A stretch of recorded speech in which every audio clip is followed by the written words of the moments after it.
Papa. Bakit anak? Ano po ba ang tawag doon sa nasa pagitan ng hita ni nanay? Ha? Yun yung paraiso. Kung tawagin.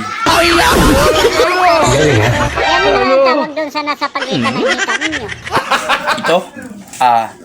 Ito naman yung sushi. Sushi ng paraiso.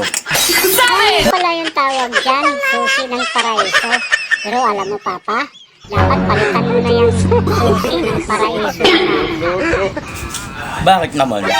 Eh kasi may duplicate na si Nino. Kasi nakikita ko, madalas niya buksan yung paraiso ni nanay.